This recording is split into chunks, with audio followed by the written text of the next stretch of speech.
King, would you like to go next? All right, I think I have like a good fillery game. I've played Pokemon Legends Arceus.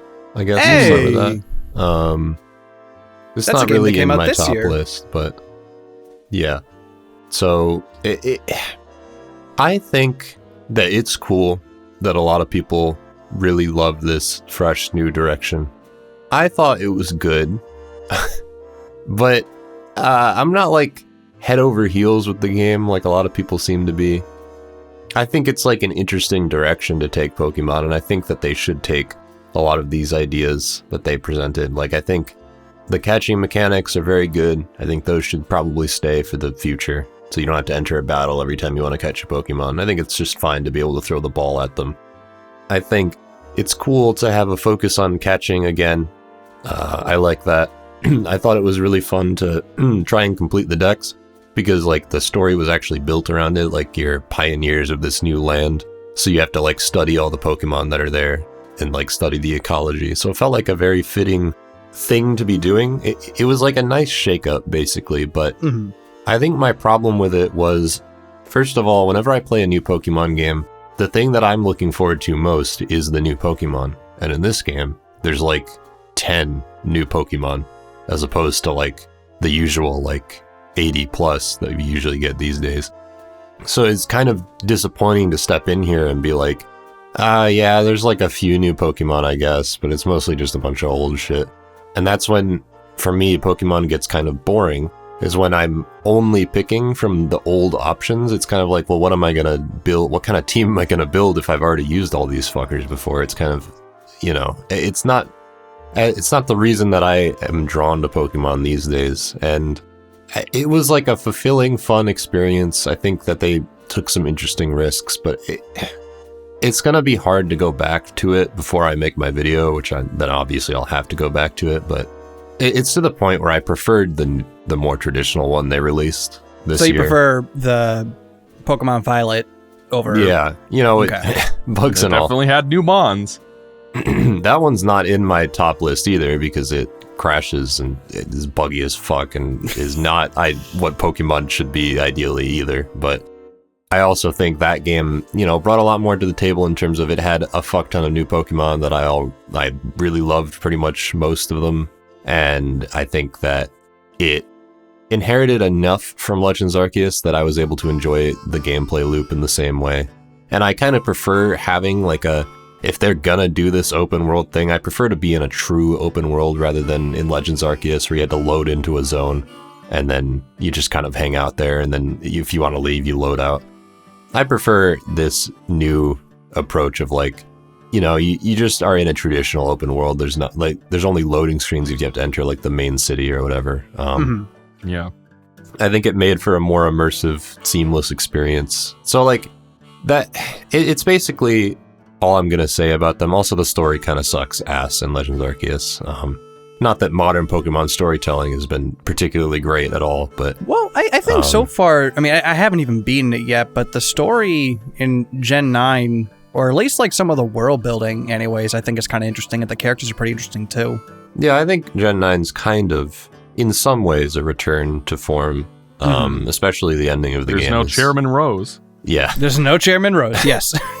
I'm very happy about that.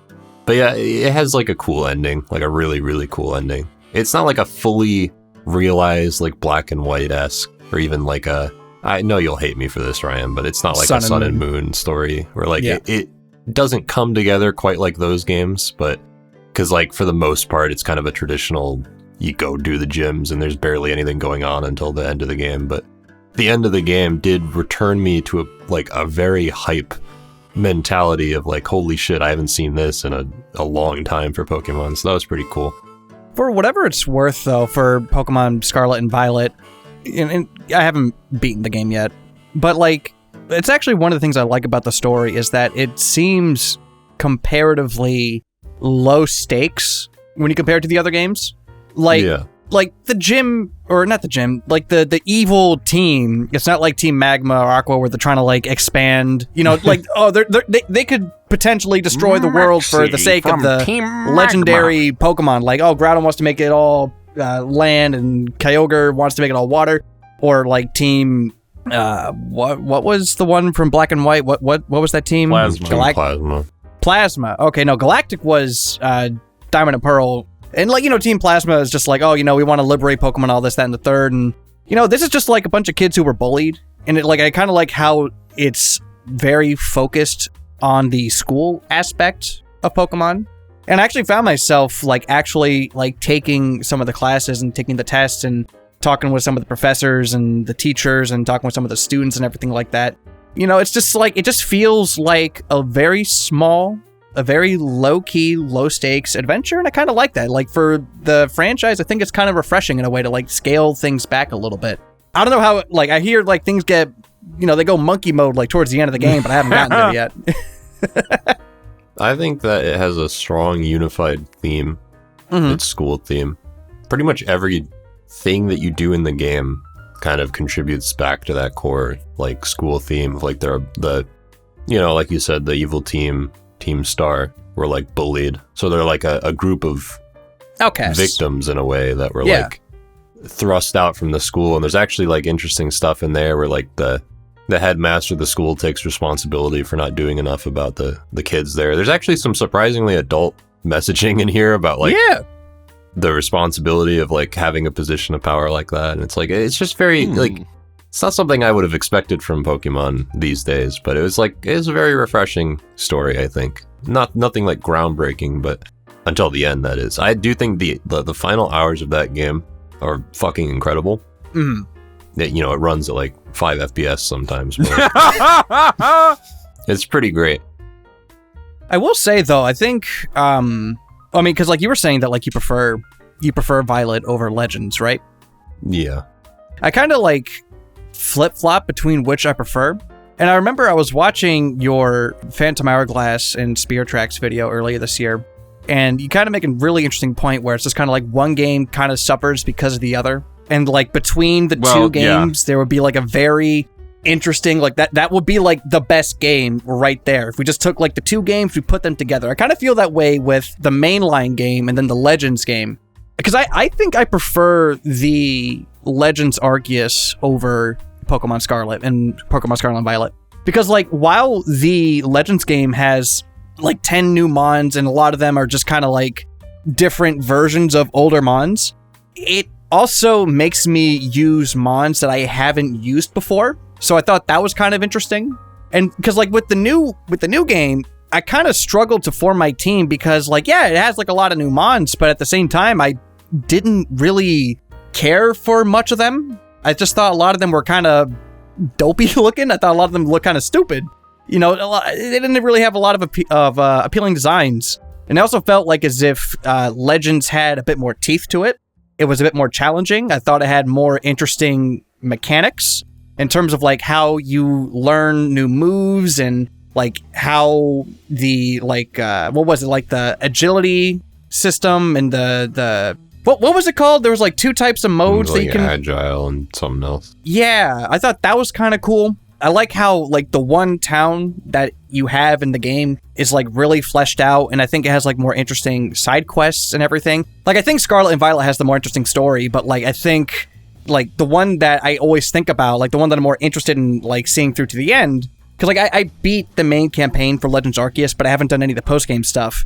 But I find myself leaning a bit more towards the Legends game because I think it's mechanically more interesting. I think it has a better art style. I don't like the way how this new Pokemon game looks. I think it looks boring as all shit. But I think they both look awful. I think at the very least, graphically speaking, yes, I think they both look awful and they both are optimized very poorly.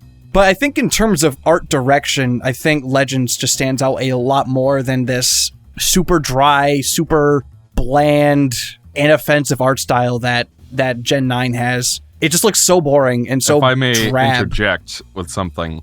No. The footage I've seen of Gen 9, the eyes look really strange, people's eyes. The older games used to have anime eyes, and now they have not realistic eyes, but Western cartoon eyes, and it's really disturbing. Just look at the trainer, the main trainer designs for Legends Arceus, the male and the female, and then you look at the trainer designs for Scarlet and Violet. it looks so boring. It's so like it's just there's nothing there. It's just like I don't know. It's like it's so expressionless, huh? Except in this case, there's no sizzle either. I guess. I mean, I see where you're coming from in a way, but I also think that they have a lot more to work with the Legends Arceus because it's like a historical setting, so they can do like a lot. Like this fucking new Pokemon game is like it's in Spain in modern day. Which like, I do want to say, I do think it's actually like the region itself for Scarlet and Violet, I really do like. I love the region, like the way how it's laid out. I love exploring it. I love like your little legendary Pokemon. I love the one like in Scarlet how he looks like Toothless from How to Train Your Dragon. I love that. Mm-hmm. And like I think the multiplayer is actually a lot of fun, and I think that's like one of the biggest draws of the game. That's another reason that I prefer it over Legends Arceus is because of the multiplayer. Yeah. Granted, you can't like do a ton. You can like make sandwiches and stuff, but like there's something about being able to exist in the same map for the whole game that it's just kind of like nice. I don't even know how to like immersion. While you're playing your own story, you can like be like, hey, Ryan, come over here. I found some shiny Pokemon or whatever, and then you can literally just come over here because you're in my game. Yeah. So it's like it's almost like an MMO-esque quality. I mean, you still have to get into a lobby, but like it's I kind of hope that they expand upon that going forward, and eventually we won't necessarily get a Pokemon MMO, but we'll get enough multiplayer features that it will feel like one, you know, while you're playing it. Yeah. But it will still have all the strengths of a single player Pokemon. So I think that it's like, I would agree that we should meld these two experiences. And I think that's what they're going to do, because considering that these two games came out in the same year, I imagine they were both being developed at the same time by different people. So I imagine that their next step is going to be inheriting the strengths from both of these games, because you can say anything you want about Pokemon. They're good at iterating very slowly, but they are good at iterating. So they will eventually iterate upon these two things. So. Sort of, kind of. I mean, like, that's actually one of the biggest problems that I have with these games is that, like, one game would have, like, a really cool mechanic that, like, you think that they would flesh out in the next game, but then the next game comes and nope, that's gone, and now here's something completely different. I would argue it had a really cool gimmick that it abandoned. I think that's a little different than like online integration and like, you know, core mechanics that have changed and have been fundamentally altered. I guess my train of thought is like, I hope they don't look I hope they don't look at the let's say like the online multiplayer, the fact that you can play like in the same space as everyone. I hope they don't look at that as a quote unquote gimmick. I hope they actually like keep that, or the catching mechanics, or anything. The likelihood of that is very low. So if we look at previous gimmicks, it was like a temporary in-battle evolution or a super move. You know, that is a thing Pokemon that following changes you on the field. Every game. Following you on the field, There's one gimmick, one core gimmick that they always swap out for some reason. I guess that's just a thing going forward. But none of that is ever like core features, really. It's nothing that you can't live without, even though it would be great to carry all these forward. It's not like a multiplayer, like, you know, I think it's very unlikely they will view those things as a gimmick. But it's okay, so you guys know I don't really care about Pokemon anymore. And speaking of which, speaking of your Pokemon videos, King, King always includes commercials for all of these games, and it drives me absolutely insane that every single one of these commercials pronounce it Pokemon, because I know that's how it's actually supposed to be pronounced because there's an accent on the E, but nobody I have ever met in real life pronounces it Pokemon. Everybody says Pokemon or Pokemon, you know? Yeah. So that drives me insane when I watch your videos, to be honest, that these commercials do that. But anyways, I played Gen 3 and 4 when I was a kid, and I liked them because I was the target audience and age for it. And I was just unfamiliar enough with RPGs that it was like engaging. But now as an adult, I just can't play these games anymore. And I keep hearing people tell me that Legends Arceus especially was really fresh and interesting. So can you guys give me the elevator pitch for this? What makes this different? These two games? I don't think... I can tell you why it's different, but you certainly would hate it. Well, okay. the way how I looked at it, and I think even one of the people, or one of the devs, or one of the, I don't know, like some big Pokemon company, or one of the directors, I don't know, but like they were addressing one of the comments that like people were making, where it's just like, oh, this looks like Breath of the Wild, and they were saying like, oh, don't really look at this like Breath of the Wild. Look at this more like Monster Hunter. So I'm like, oh, okay, and yeah, I kind of see that, and that's actually one of the things I like about this game. How like you actually have to like sneak up, and you actually kind of have to like hunt these Pokemon. I mean, not like shoot and kill them, of course, but like you have to like track them down, and you have to like sneak around or like throw like lures and bait to like try to draw them out. That's really interesting. I think it's really cool how the Pokemon this time around can actually like attack you, like you, the player character, can take damage. I think that's really cool.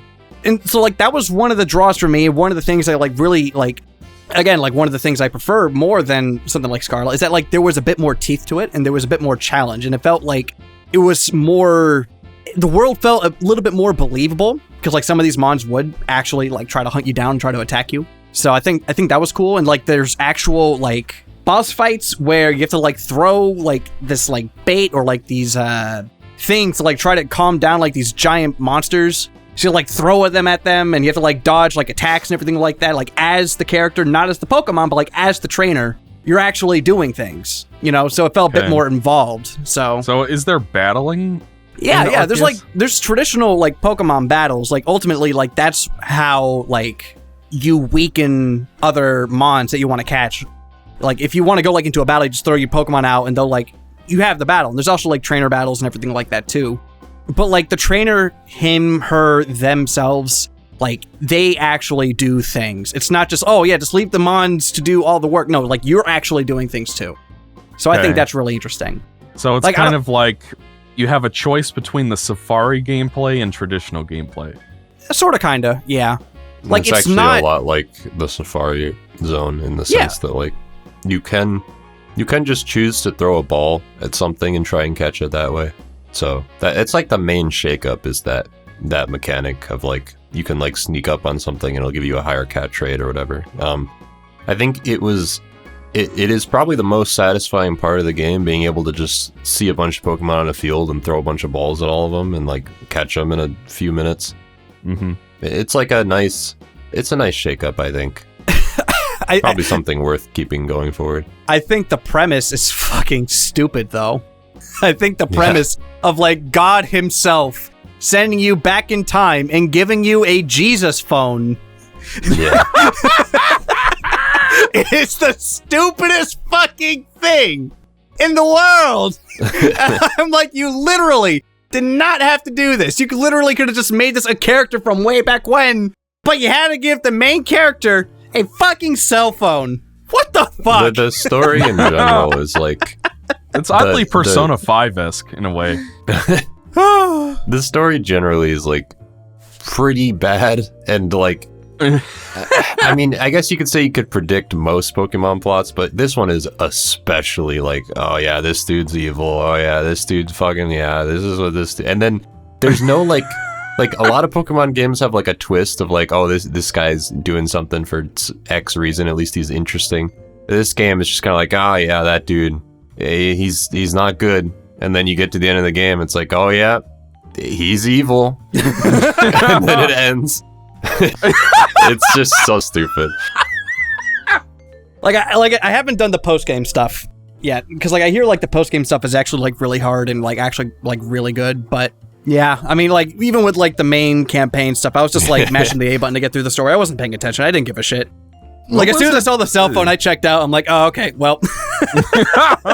Like I said, the the best aspect of the story is just the fact that you are an explorer and you're working with like a settler group to like figure out all the Pokemon that are in this new land and stuff. And you know, that's like the most interesting part of it. Everything else sucks ass. I hate like all the characters.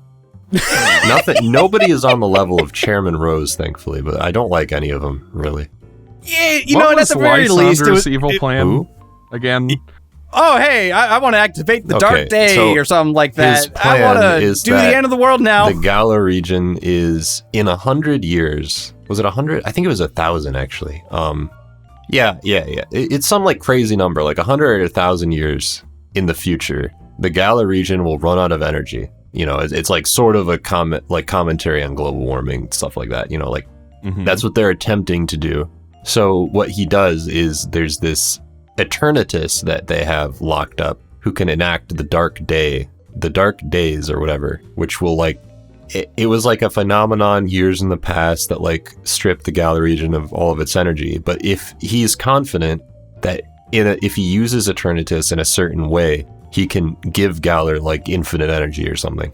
But so there's no stipulation set on like he has to do this right now, because as he says very brazenly, he has like 100 or 1,000 years left to do this whenever the fuck he wants. It's not like an eclipse window. It's like he can do this like literally any day. So he's asking Leon, the champion of the region, to help him subdue Eternatus, because Leon's like a powerful Pokemon trainer. So he's like, help me subdue this legendary Pokemon so we can use it to fill Galar with infinite energy. And Leon says, oh, I don't know about this. But then Chairman Rose eventually convinces him to help him. And Leon says, okay, fine, I'll help you. But you have to wait for me to finish my championship match tomorrow. And Chairman Rose, during the championship match, he can't wait a single fucking day. He broadcasts himself on TV, says, you won't help me, you fucker, and goes to battle Eternatus by himself and enact the dark days, because he can't wait a single fucking day. This is not an exaggeration. This is what happens in the fucking game. And when you fight him... True. I was feeling cute, so I felt like activating the darkest state. Might delete later. His music is like, he like does a thing where he looks down at his Pokeball and he looks solemn, and it plays like this fucking Sephiroth boss battle music. And I'm like, I'm not supposed to feel sorry for you, you fucker. You're impatient as fuck. You can't wait a single day to do this? Why are you're not sympathetic? I hate you. What the fuck is this?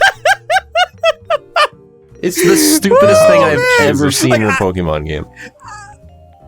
I remember playing through Sword and Shield, thinking that the game for the most part was fine. It was okay. It was fun enough. Like, there wasn't anything about it that like offended me. I remember I was talking to like Jeb and Twip like as I was playing. I'm like, yeah, you know, the game's like a solid C tier or whatever. Like, it's fine. I get to that point of the game. I'm like, no, fuck this game. It fucking sucks. Oh my god.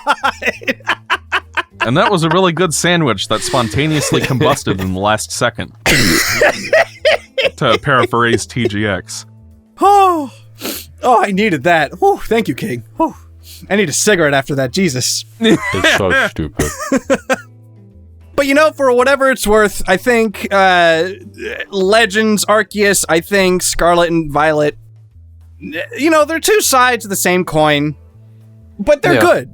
You know, they are, you know, far from perfect, but they're good. You know, I enjoy both, and like I do want to finish Scarlet because again, like I genuinely enjoy it. So, try them out if you want. I guess they're pretty good. They're fun. They're all right.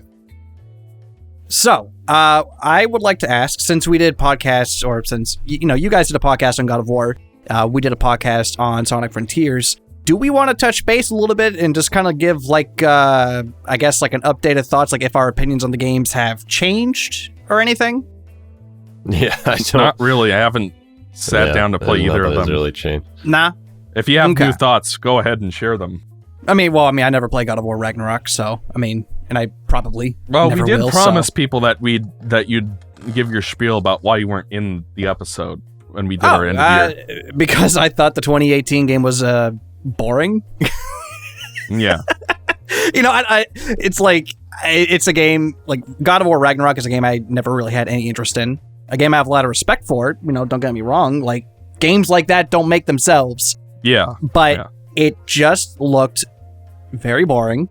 It looked like as if... Because like my biggest hope with a sequel to 2018's God of War was that maybe they would kind of take the things that worked in classic God of War and, you know, the things that worked in 2018 God of War and kind of make a game out of that, but it felt more just like a continuation of just God of War 2018. So that that's pretty a turn off for me.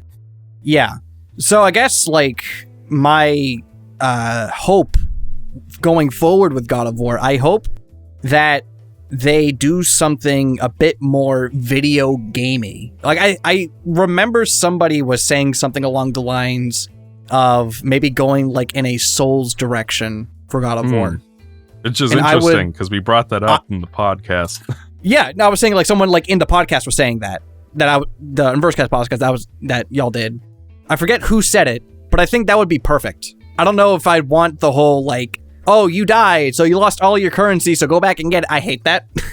When we talk about Elden Ring, I'll talk a little bit more about that. And when we talk about fucking Tunic.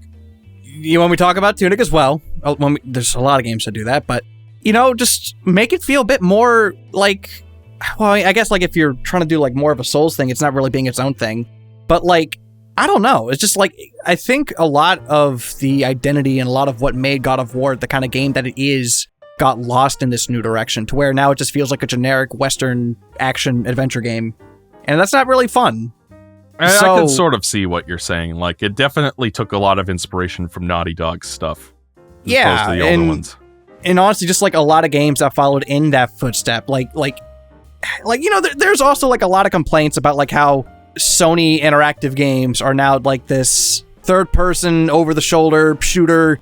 Oh, and every character has to have a bow and arrow, that's a big thing. But like, I'm not necessarily to say that like every game going forward needs to be like this colorful cartoon platformer. It doesn't have to be like that. That it's fine. Like, we could use a little bit more. Sure. Does everything have to be like that? No. But what I am saying is that like maybe we can use more games that aren't these hyper photorealistic games. We don't have to make everything look and play like Last of Us 2 or Last of Us in general, I suppose.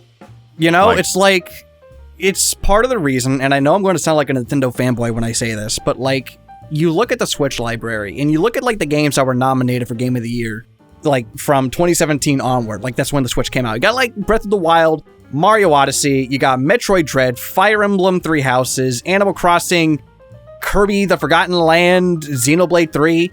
It's like all of these games are like drastically different and all under like one publisher, to me, that is a lot more interesting. And they're not all like again, like one's an adventure game, one's a platformer, one's Metroidvania, and others a life sim. It's like they're all so different.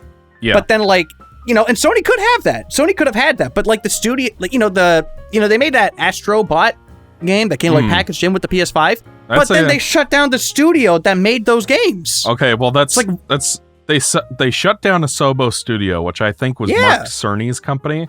But the team that specifically made Astro's Playroom, I think they're still around in some capacity. But people who'd made games like Legend of Dragoon, for example, or Gravity Rush, and Ape Escape, like that studio shut down. And it's like, I don't like, you want all of your games. And somebody said this at Sony. I remember this was the thing going around, but like, they want most of their games, if not all, to be like these AAA, dare I say, Game of the Year bait kind of games. Yeah. I don't know. And that's just like, I don't think, then again, what do I know? Apparently, because these games sell by the buttload. But I don't know if that's really a good thing going forward, because like not everything has to be like that. Like you could have like these smaller games like sprinkled in there, That's kind of the thing. Why not? Is that, if I can get in my soapbox for a moment, is that... Get on your soapbox. Video games nowadays are too fucking expensive and too long and take way too many people to make. And they take like fucking 7 years to make a finished game. Like, just look at the development of Halo Infinite, for example. Like how long that was kind of like in a vaporware state. And part of that is just because apparently working at 343 is a nightmare. But in any event, it's like, sure, these games all come out good. Like, I liked Halo Infinite's campaign, but it's kind of like they all have to play it extremely generic and safe to make it a worthwhile return on their investment. If they take too much of a risk, then you run into like the Last of Us 2 scenario. Because that was a game, whatever y'all want to say about it, that was a game that took a lot of risks and did not play it safe whatsoever. It tried to do something really different from the first one. And I mean, a lot of it was the same in many ways. And, there was an effort to try to do something really exciting and different with that game. And people rejected it. When you get into the substance of that, it's like, sure, there are a lot of legitimate reasons that people were upset. It's not what I'm saying. What I am saying is that doing that is a huge risk. And these video game publishers don't want risk. They want a safe return on their investment. So when Last of Us 1 wins a ton of awards back in 2013, you better bet your ass that that's the game that everybody's going to be copying going forward, because it's like, we'll win awards and it will sell well. It's a win-win. But the downside of that is that every game that from this particular publisher starts to feel like the same fucking thing. And to the point where by the time we got to Ragnarok, it was really, it's old. It's old hat. I would like to see something different. Because it was kind of a slog to finish Ragnarok.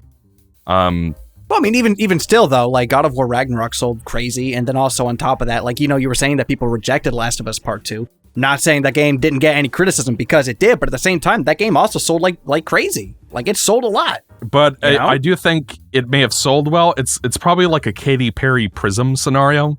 Prism is Katy Perry's 2014 record, and it includes singles such as Dark Horse and I think Birthday Sex or whatever that song is called. How the fuck do you say this with a straight face? And then in 2017, Katy Perry released her next record called Witness, which includes tracks such as Chain to the Rhythm and Bon Appetit, I think. And like that, I did not take you for a Katy Perry guy. I'm not. I just know about this because I watch a lot of Todd in the Shadows. But like Witness failed, and it was sort of like there's an argument that could be made that Witness failed not just because Katy Perry was rejecting her bubblegum pop roots and trying to be more conscious and political, but also because people hated Prism so much that they didn't buy the next record. And I think that's probably what's going to happen with Last of Us, where it's like, sure, Last of Us 2 sold well, but it put so many people off that a lot of people might not get the third one if it ever comes out. So, because it's just like, after what happened with Joel and Ellie, they just don't care where the story goes after that, So, there is such a thing as a delayed failure. That's fair. I can see that. But anyways, back to whatever game we were talking about. I guess. I think we were talking about God of War Ragnarok and just kind of like the whole, and also just kind of like the culture around these kind of games. Because that's, again, like won't well too deep into this, but like even when that Last of Us show came out, like everyone was saying like, oh, it's The Last of Us is the greatest story ever made. Oh, Jesus. And it's like, and then you wonder why people can't stand The Last of Us. It's again, not to say that those games don't have any criticisms, but again, it's just kind of like this snobby Oscar bait kind of culture that's around it. It's like, we pretend that other stories and other games don't exist. It was like, oh, it's breaking the video game curse or whatever. But it's like, we've had other like shows and other movies based on video games. I want to say there was an interview with the director of that show or some kind of higher up creative who was just like, oh, Last of Us was the first game to have a story that wasn't just you lose 3 lives and get a game over or something like that. Like a really dated early 1980s understanding of what a fucking video game is. Like he hadn't played a fucking video game in the past 30 years or something. And it's just, you hear that shit and it's just like, Last of Us didn't invent any of this. Like the culture around it, I'm going to agree, especially the first one, is obnoxious. And that's part of why I took to the second one so much. Is because there wasn't a lot of people defending it. So I just came into it with an open mind and found that there was a lot to appreciate about it. Also, none of this is to speak on the quality of the show, because I actually hear the show is very good. Sure, but it's also thoroughly pointless. We did not need a live-action adaptation of this game. Sure, but for people who enjoy it, it's cool. It's because then also apparently, like from what I hear from people who have talked about it and people who who like The Last of Us, like the game and the show, specifically Mr. Bacon and Mr. J, they're talking about like how they kind of like flesh things out a little bit more that wasn't really explained super well in the game. So it's like, I won't say it's, again, I don't really have a horse in this race, but like if they're fleshing things out that weren't exactly explained that well in the games, or, maybe they're foreshadowing things in the second game or just kind of like elaborating some more, it's cool. It's cool that they got that. I just hate I guess if you're gonna make it, then that's a good thing to do, but it's like, if I want to see the story of Last of Us 1, I'll just play Last of Us 1 again. Sure. I don't need an awards bait, Game of Thrones level budget kind of drama adaptation on TV, Yeah. It's just put that money towards something original. Mr. King, have you seen the Last of Us TV show? Not yet. Is something that you're interested in? Not really. I mean, I sort of have a similar take. I'm like kind of laissez-faire about it. Like, I don't think it's like a crime that it exists or anything, but I'm just not going to watch it because I played the game already. I don't really feel like... I like Pedro Pascal a lot. He's one of my favorite actors, but I don't know if I'd see it just for him. He's the Mandalorian, right? Yeah. He also played the villain in that Wonder Woman movie, 1984. That's right. I seem to be the only person on planet Earth who actually liked that movie, but I digress. I can't co-sign that. I'm sorry. I just don't know what's so bad about it. Like, I've never understood it. Well, let's... King, what's one of your top 5 games that you want to talk about? I don't know. I guess I could start with... I don't even know what to start with. I don't want to start with my game of the year, so... Yeah. That's tough. We'll start with Kirby. Hell yeah. That's like my 4th favorite game. Let me think about that. I think that's like my 3rd or 4th. I don't know. It doesn't really matter when you get past the first game to be, but Kirby in the Forgotten Land was a very, very cool step into 3D for Kirby, and I liked it a lot. I think that it played it a little safe with the level theming, but the apocalyptic theming really helped it shine a lot more. Sure, yeah. And it made it very unique.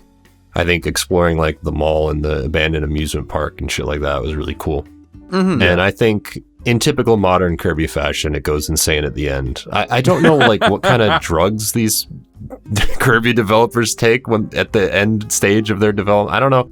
They do some weird ass shit at the end when Kirby. It's like one of my favorite things about Kirby is that it starts out and you're like in Green's land and you're like run around, there's flowers, and at the end there's like an alien being or like a being like Cthulhu being from another dimension you fight, and it's like the ending of this game kind of goes Dragon Ball a little bit. It's kind of cool. Yeah, but like it has all that. It feels like how do I say this? It feels like an exciting jump into 3D that is also very faithful. So like I can liken it sort of to like 3D Land and 3D World in the sense that those games feel like very literal translations of the series identity from 2D to 3D. And Kirby in the Forgotten Land feels very similar in the sense that like it is a 3D game, but it's like it has much like a Crash Bandicoot camera. Yeah. But I feel like Kirby in the Forgotten Land is a lot more interesting to me because, like I said, it feels like it has its own unique identity. It has the apocalyptic theming. Yeah. I really like the levels. They look really interesting, and they have a lot of... I think that the copy abilities are really cool, and the way that you can upgrade them all makes them feel like some of my favorite copy abilities to use, honestly, because they have a core set that you upgrade over time, and they get a lot better, and they expand their moveset, and like it makes the combat actually feel really interesting because there's like a lot more going on in terms of like each copy ability once you've upgraded them fully have like a fuck ton of different things that they can do and properties that you can play around with, and some bosses are weak to certain like things that you bring to the table, which is like Kirby's sort of always done that, but like in this 3D space there's like you have like a dodge roll that you can do, and like it feels like a lot of questions that they answered, they did so with grace in terms of the 3D question anyway. And it was like a really good step into 3D, and I really can't wait to see what they do with it next. And I mean, yeah, that's basically it. Also, I played the entire thing with my girlfriend, and that was really cool too. So I think it has a really nice co-op system. I think that it sucks that your second player can only play as Bandana Waddle Dee for some reason, but you know, it was still a fun time to play through the entire game like that. Yeah. You know, and like you brought that comparison with 3D Land, 3D World, and with this game in the sense where it's like it's literal translations of like the 2D mechanics, but it's plopping them to 3D. You know, and we also kind of touched a little bit on this with the Sonic Frontiers podcast when we were talking about the cyberspace stages, where it's like it's all about the kind of environments that you're in. You know, that kind of helps a lot when making interesting level design. Because, like, again, like with 3D Land, 3D World, it's just, your typical Mario platforms and blocks and environments and kind of stuff. But, like, what you were even saying just a moment ago, where it's like, in this game, in Kirby, it's like, it's post-apocalyptic. There's like abandoned malls, circuses, and everything like that. I remember like towards the end of like the main campaign, there's like this one elevator that you go in, and you're learning about like the final boss and how they had to like, and then you fight like this giant who wants to like let it go or whatever. They hit to everything. Yeah. You know, it's like stuff like Spoilers. that makes it interesting. This game came out last year, Michael. Came out last year. You had time to play it. Yeah, but that's... I think we've spoiled like every game we've just talked about on this podcast. Yeah, no, it's fine. Let's go monkey mode. Kirby dies. He doesn't die. Or at least I don't think he does. I didn't do like the post-game stuff after you beat the final boss, so.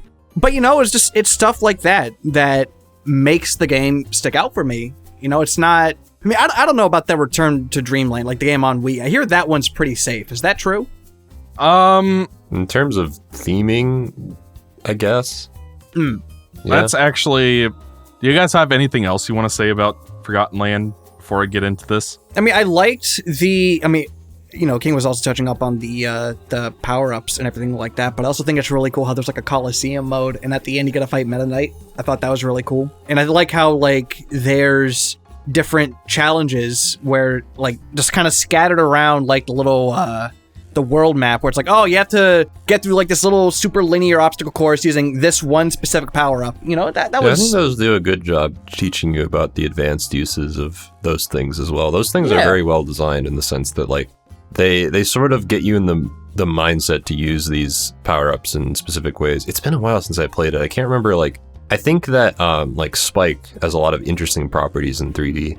That's another thing about the copy abilities for me is that a lot of them didn't just, like, make their way over. Like, Spike isn't just you hold the button down and wait there. They, like, actually were like, let's make Spike into a thing where, like, you roll around into a ball. And, like, the more enemies you pick up, the more speed you get. And, like, there's momentum and shit like that. There's their power-up that had, like, a momentum-based thing. Wasn't there? Was, like, a... Oh, God, I don't even remember. There were a lot of power-ups in that game, but... Yeah, I think that there's a lot of... They didn't just be like, we're gonna take this power-up and make it function exactly the same. They were like... They asked a lot of questions about, like, how would this thing function in 3D space? Can we take advantage of that? And in a lot of ways, I think that they pulled that off, like with Spike, and I think they added some new properties to the combat and stuff. So yeah, I think that it was a very good first step, and I liked it a lot, so that's what I'll say about it. I'm having trouble recalling it. It was like at the beginning of the year. It feels like a millennia since then. And you know, it's like, I've always been meaning to get into Kirby, because like I always hear that, like, I mean, you guys champion that Robobot. No, Michael does. Yeah. I still haven't played it. Oh, really? I thought... No. Well, I know Exo specifically, you gush about that game. And it's still like on my, like, it's on my bucket list. I do want to play through it. I want to play through a lot of these games. So I always hear that, like, some of these are, like, really good. So like, I'm just able to, I'm just glad I was able to, like, commit to this one and be like, no, I'm going to get this game. Even though, like, when I saw the stuff for, like, the trailers, it looked fine, you know, but it's just, like, I wanted to get into it. I wanted to get into the Kirby franchise. So I picked the game up, and now, like, I'm trying to make it a point to try to, like, play through more of these games. I would like to get more into Kirby. Also, like, one this final thing, by the way. Yeah. There's a lot of Kirby 64 references, and I love that game, so I appreciated that. Okay. I want to get in it. Let's go. Papa Exo, tell us about how this is your favorite game ever made. I don't think he's going to say that. And I know because I know how the fucking 100% experience is. Yeah. I remember when we were hanging out, like, in Philadelphia, too. Like, I even asked you, like, oh, yeah, Exo, how'd you think about the game? And you just kind of gave me a look, and you were like, you're going to have to wait for the 2022 wrap-up. I'm like, oh, boy. Okay, so before I start being a joyless asshole and complain about everything, I do want to say that I agree with everything you guys are saying. Like, the post-apocalyptic theming was great. There were a lot of really fun power-ups in this game. I think one thing you guys didn't mention is that Star Allies is the most forgettable Kirby game ever made. Besides, I never played it. Besides maybe Dreamland 2 and 3 or some of the spin-offs. But like in terms of main series games, like Return to Dreamland was like, we're going to bring back the superstar ability system and we're going to streamline the gameplay and stuff. And that sort of rebooted the series. And every game since then has generally been pretty good, except for Star Allies, which just felt like Like, I can barely even remember what happened in that game. And apparently that game has like a doomsday cult that worships an ancient Cthulhu god, and somehow I forgot that. That's kind of takes a special That's level the only of... thing I remember about the game. Yeah, like that game just left no impression. So, The like... only thing I remember is that at the end you fight like Majora's Mask, or at least it felt like it. So, I'm gonna give Forgotten Land all the credit in the world for finally transitioning the series to 3D and doing it in a way that made a lot of sense. Like the Crash Bandicoot style of 3D platformer works pretty well for Kirby, I think. It's maybe a little safe of a transition, but it worked. And the music was pretty good. The graphics looked pretty decent for a Switch game, even though the game runs at like a dynamic frame rate and resolution.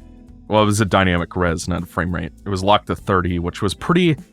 I want to say the first thing that happens when you play the first level, you go through like a little city before that vocal theme plays. That was really weird.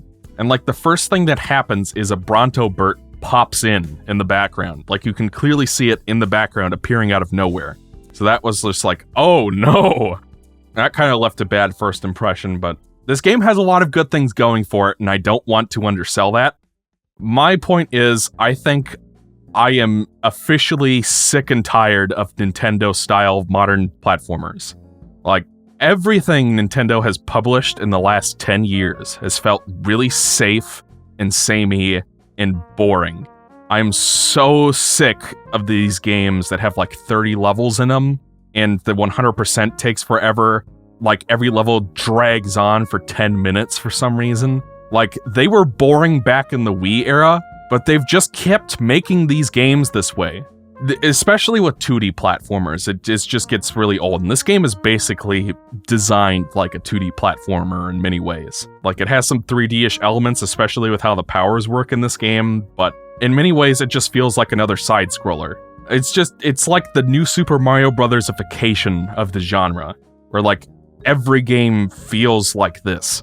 It's sort of the equivalent of what Sony is doing with prestige GOTY bait games, except for platformers. And it's something that's really hard to quantify, but it's just like, this year, I replayed Superstar. I finally got an SNES cartridge, and I played through that when I was at a pretty low point in my year. And I thoroughly enjoyed it because it was only a few hours long. You cannot make a game that is purely mechanics-based like a platformer and make it go on for 20 hours without it getting boring. These older SNES games are so much more fun because they don't overstay their welcome. You know, it's like a game that you can finish in an afternoon, and has a really fast, tight, frenetic pace. You can even 100% them in that time, and they still feel like satisfying, complete games. But now these platformers have to be 20 hours long, each level has to be 10 minutes long, and it's like the 100% experience in this game is just kind of the breaking point for me with these Nintendo platformers, where it's like, okay, each level has 3 Waddle Dees that you can find in cages. Those are the collectibles. They're the substitute for the Sunstones and the Code Cubes. And some of them you find in the level, and then 3 more I think are like special objectives, where like, if you beat the level without getting hit, you get a Waddle Dee, stuff like that. And there are some of them where like, the objective is really obscure. Like, I want to say one of the first levels, you have to touch all the red flowers or something, and then you get a Waddle Dee for that. But there's zero indication while you're playing the level for the first time that that's the case. They will eventually tell you what the Waddle Dees, the objectives are, the special objectives, but you have to keep finding them. So what ends up happening is you have to play each 10-minute level like 6 times, and that just really destroys the pacing. And something else I really hate about this game, we mentioned the little challenge levels where you have like the power-ups and you have to like beat them. There's like a time trial for each one where you have to beat them within a certain time limit. You don't get a Waddle Dee, but it's like an objective for 100%. For some reason that I cannot fathom, when you beat those levels, there isn't an option to immediately try again. You have to go back to the world map, which takes 10 seconds, and then reload the level from the start, which takes another 10 seconds. And it's like, Sonic games have had a replay level option at the end since like Generations, or even Colors, I think. This is not a new idea. Another thing that sucks is the bosses have an objective where you have to beat them within a certain time limit, or without getting hit, or by using a specific power-up or something. And this game does not have a reload from checkpoint option. So what ends up happening is you go to fight in World 5, and you get to the boss, and you have to walk up like a Castlevania grand staircase to fight, right? And that takes like a full minute. Then you fight, then he hits you within the first 5 seconds, and it's like, oh. And then for some reason, you can't just restart the level. You have to like go back to the world map, I think. Or maybe in the regular levels you can. I can't remember. I think it's different between the challenge levels and the regular levels. So you have to go back to the world map, then reload the level, then walk up the staircase, and then fight. And when you have to do that for every single boss in the game, and it takes you like 10 tries, it's really tedious. And I have been complaining about this shit since we started this podcast, right? Like, I've been complaining about these platformers and these... Yeah, I mean, like, to be honest, when I was playing through this game, I'm like, yeah, this doesn't seem like an EXO game. Yeah. I could, like, sense it in my soul. Yeah, like, I didn't, like... When I was playing through the game, and keep in mind, I am by no means a completionist, level length was never an issue for me. Like, I didn't never think, oh, this level's going on for too long, or this boss is going on. Like, they all felt like, I mean, it never came to mind. Never came to mind that it was a problem. If you play the game any percent, it's fine. Like, if that's the way you're playing the game... I played the game 100% and thought it was fine. Let me put it this way. If you took out all the 100% stuff in the levels and just had it beat the level, the length would be fine. It's when I have to replay them from beginning to end 16 times to 100% them that the length becomes a problem. Because like another problem that this game and a lot of modern Nintendo platformers have is if you miss a Waddle Dee, you can't just go into the level, find that one Waddle Dee, and then leave. You have to beat the level again. No, I mean, I agree that they should just let you do that. Mm-hmm. So it's like there are so many ways to make this better. Put the Shadow the Hedgehog checkpoint system in the game so that you can skip ahead to whatever you missed. Let you leave the level early. Let you replay the level immediately afterwards by pressing the minus button. You know, like there's so many tiny little things that they could have done to make this so much better, but they just didn't. It's not like other games haven't put these quality of life features in before. So it's like, I have to assume then that they intentionally didn't put them in there to pad the game length. That's the only conclusion I can come to, because I can't think of any other reason why there wouldn't be a restart from checkpoint option. Unless if the game was so rushed that they didn't have time to put it in, you know? Yeah, I guess you're free to believe that, I guess. I would disagree, but that's valid. Not having a restart from checkpoint option does not make the game better in any substantial way. Yeah. I don't think they did it intentionally, though. I don't like to make those kinds of assumptions. It is kind of weird how a lot of games do that, though. Like, do you think maybe it's just like an oversight that like they don't think like, oh well, maybe this is convenient? Because like again, like, you know, we were talking about Sonic games too. Like Sonic games do that too. Like, this is why I gave my game of the year to Kaze last year, where it's like the levels are short and snacky. Like the time trials are probably the most padding the game has, but even those weren't that bad.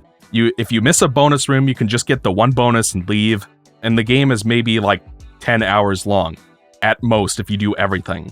And it just seems like these Nintendo games just refuse to learn anything. They just keep making the same mistakes over and over again, and I'm just sick and tired of it. If Nintendo releases another platform in the future and I find out that it has the thing where you can't leave the level early, you can't go back and get a thing without finishing the level again, I'm not buying it, because I'm just done. I can't take this anymore. Yeah, I think that's probably for the best. You hear that, Mario Odyssey 2 dev team? Better get your shit together. There's no way there's an Odyssey 2 dev team. They would have released it by now. We got anything else to add on Kirby? I mean, like I said, I played this game and I'm like, this is definitely not. EXO's gonna hate this. And yeah, that's what ended up happening. I thoroughly enjoyed it, though. I thought it was pretty great. Then again, I don't... Yeah, I mean, it's like I would put it at like... I'm struggling because I know my 1 and 2 spots are like locked in. So it's like 3, 4, and 5 are like whatever. It's in there somewhere. Well, see, that's funny because like I played a handful of games this year, but like I can't even like put down like my 5 favorite. Like I got 3 for sure that are definitely on here. I think Kirby's probably number 2. Mm-hmm. Yeah. I mean, if I may have the floor for a moment. You know, if we're still talking about like platformers and everything, and this won't take long because it's a game that I didn't even finish yet, but I do kind of want to address it because I didn't find out until a little too late that Gears for Breakfast, the people who made A Hat in Time, they had a game that came out in 2022. They did? They did, yeah. It's a game called Here Comes Niko. And it's... have you guys heard of the game Demon Turf? Have y'all heard of that? No. It's essentially a 3D platformer, but like it uses 2D sprites. It reminds me of this one fan game, this Mario fan game I played, where it was like a 3D platformer with like a Crash Bandicoot forward hallway camera, but it used Super Mario RPG sprites instead of a model. Yeah, they're different. They definitely feel a lot different than just like a normal hop and bop 3D platformer, but I didn't play this one like fully yet. It's one of those where I discovered like maybe a little too late that it was a thing. And then like as I was playing it, something else came out, then I put it down for a bit. Haven't picked it back up yet. But from what I played so far, it's very, very cozy. Mm-hmm. It's not nearly the kind of scale that A Hat in Time has. And like the main premise is that, you play as this character who just, I guess she left home or they left home. And now they're running amok. They're doing little odd jobs where they have to try to, cheer people up or make people happy. Do little odds and ends. You get currency. You get enough currency. You go to like the next little island or the next town. Rinse and repeat. And, they all have like their own like different like platforming challenges and everything like that. Like it's a very small scale, very low stakes kind of game. And they kind of allude to... Like, there are some light story elements, like, hidden underneath about, like, things that may or may not be happening. Like, every once in a while, you get, like, a voicemail from your mom saying, like, oh, hey, when you coming home? Why'd you just up and leave? So, like, there's, like, a little bit of a thread there to kind of, like, hook you in. So, I do want to finish it because it's from a dev team that I very much enjoy. And, the game is... maybe it's also not as, like, interesting. I know I'm not giving it, like, the best sales pitch here. But, like, it is entertaining, it is cozy, it's fun enough, if that makes any sense. It's also not too expensive either. It's on Steam, it's on Switch. If you like Gears for Breakfast, absolutely, check it out. Like, I don't know why they didn't really, like, there wasn't a lot of marketing for this game, or there wasn't really a push for it, so, they deserve some love. Check them out. It's good, and I want to finish it. I looked this up, Ryan, and it says that the developer was Frog Vibes. Frog Vibes, and why did it say Gears for Breakfast? Gears for Breakfast published it. Oh, they published? Okay, well, shit! Check it out, though! Yeah. I mean, this looks interesting, like... There's frogs! There's so many frogs! Let me ask this. What gender is the main character? Do you know? I'm honestly not sure. Whenever I would talk about this game to people, I usually just try to stick to the they, them, just to, because you don't know. Because the logo looks like it has, like... the trans flag colors on it. Like the pink, blue, and white? Yeah. Again, I don't have a problem with that. I'm also queer. So, it's just, I'm not used to seeing a game with a character that appears to be outwardly queer like that. That's kind of new. Isn't the main character in Celeste the same way? I've never played that. Like, didn't the devs come out and say that they are? Yeah. If so, hey, cool. I respect it. Do your thing. But yeah, honestly, like, check it out. It's pretty cute.